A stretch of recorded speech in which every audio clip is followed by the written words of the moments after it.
민수기 라바 제18편 무리바 물과 믿음의 실패. 안녕하세요. 고대의 지혜가 살아 숨쉬는 광야의 식탁에 오신 여러분을 환영합니다. 샬롬. 오늘의 주제는 무리바 물과 믿음의 실패입니다. 오늘 우리는 민수기 20장으로 여정을 이어가며 이스라엘 백성의 40년 광야 여정 막바지에 일어난 두 가지 중요한 사건, 즉 미리암의 죽음과 모세와 아론의 치명적인 실수인 무리바 물 사건을 묵상하고자 합니다. 특히 무리바 사건은 모세가 약속의 땅에 들어가지 못하게 된 직접적인 원인이 된 비극적인 순간입니다. 랍비들은 이 사건을 단순히 모세의 개인적인 실수로 보지 않고 지도자의 책임감과 하나님의 말씀에 대한 온전한 순종, 그리고 백성들의 반복되는 불평이 영적 지도자에게 미치는 영향에 대한 깊은 통찰을 이끌어냈습니다.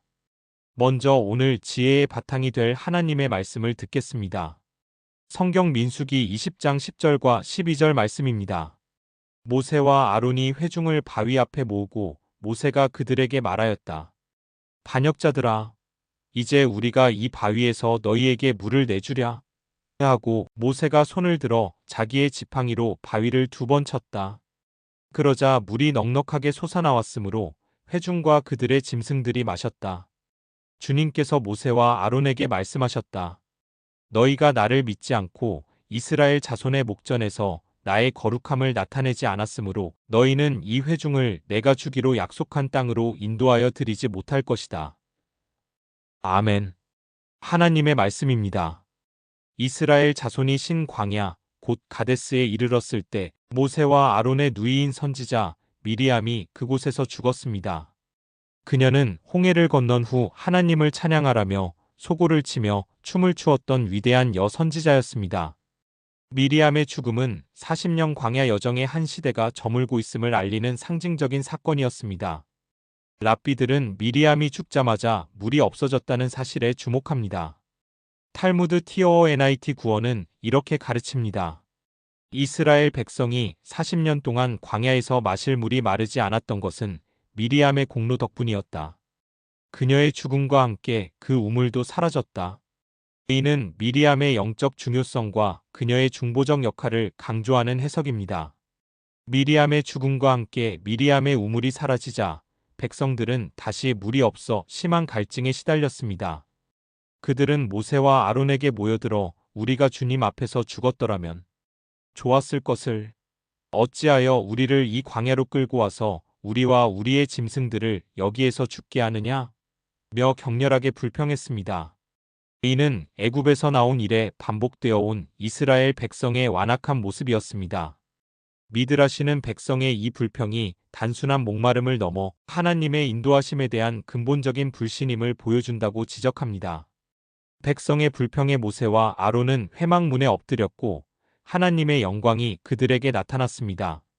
하나님께서는 모세에게 지팡이를 가지고 내 형 아론과 함께 회중을 모으고 그들의 목전에서 너희는 반석에게 명령하여 물을 내라고 지시하셨습니다. 중요한 것은 반석에게 명령하여 물을 내라는 것이었습니다.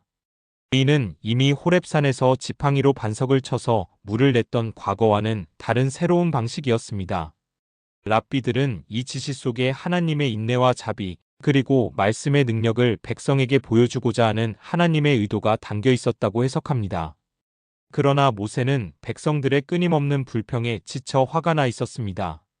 그는 백성들을 향해 반역자들아, 우리가 너희를 위하여 이 반석에서 물을 내랴? 하고 소리쳤습니다.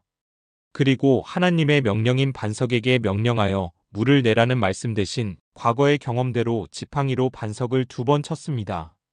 그러자 물이 넉넉하게 솟아나왔지만 이 행동은 하나님께 큰 죄가 되었습니다. 랍비들은 모세의 이 행동에 대해 여러 가지로 해석합니다. 1. 우리가 너희를 위하여 이 반석에서 물을 내랴? 이 말은 모세가 자신과 아론을 높이고 하나님의 능력을 자신의 능력인 것처럼 오만하게 말한 것이라고 보았습니다. 이 반석을 2번 친 것 하나님은 명령하라고 하셨는데 모세는 쳤다. 이는 하나님의 말씀을 문자적으로 순종하지 않은 불순종의 죄입니다. 또한 한 번만 쳐도 될 것을 2번 친 것은 불필요한 행동으로 백성들에게 하나님의 인내심이 아니라 자신의 짜증을 보여준 것이라고 해석하기도 합니다. 300성들 앞에서 하나님의 거룩함을 나타내지 못한 죄 마이너스 가장 핵심적인 죄입니다. 이 사건을 통해 백성들은 하나님의 말씀의 권능이 아니라 모세 자신의 분노와 행동을 보게 되었고 하나님의 거룩하심이 제대로 드러나지 못했습니다. 이 믿음의 실패로 인해 하나님께서는 모세와 아론에게 준엄하게 말씀하셨습니다. 너희가 나를 믿지 아니하고 이스라엘 자손의 목전에서 나의 거룩함을 나타내지 아니한 고로 너희는 이 회중을 내가 그들에게 준 땅으로 인도하여 드리지 못하리라. 이스라엘 역사상 가장 위대한 지도자였던 모세가 약속의 땅에 들어가지 못하게 된 슬픈 순간이었습니다. 랍비들은 이 결정이 모세에게 너무나도 가혹해 보일 수 있지만 지도자의 작은 실수 하나가 공동체에 미치는 파급력은 상상 이상임을 보여주는 본보기라고 가르쳤습니다. 이 고대의 지혜는 오늘날 우리에게 무엇을 가르쳐 줄까요? 첫째, 영적 지도자에게는 일반 백성보다 훨씬 더 엄격한 책임과 순종의 기준이 요구된다는 것입니다.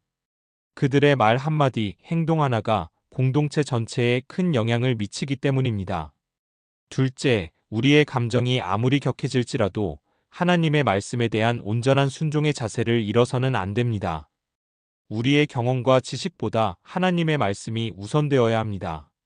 이제 이 깊은 깨달음을 마음에 품고 함께 기도하는 시간을 갖겠습니다. 온전한 순종의 하나님, 저희의 이성과 감정에 앞서 오직 주님의 말씀만을 신뢰하고 순종하게 하여 주옵소서. 저희의 지도자들을 위해 기도하오니 그들이 지혜와 겸손함으로 주님의 말씀을 온전히 따르며 주님의 거룩하심을 온전히 드러내게 하여 주옵소서. 저희의 삶을 통해 주님의 영광이 나타나게 하시고 주님의 뜻이 이루어지게 하옵소서. 우리를 온전한 길로 인도하시는 예수 그리스도의 이름으로 기도드립니다. 아멘. 사랑하는 여러분, 이번 한 주간 어떤 상황 속에서도 하나님의 말씀에 대한 흔들림 없는 믿음과 온전한 순종으로 나아가시기를 축복합니다. 여러분의 삶을 통해 하나님의 거룩하심이 온전히 드러나시기를 간절히 소원합니다.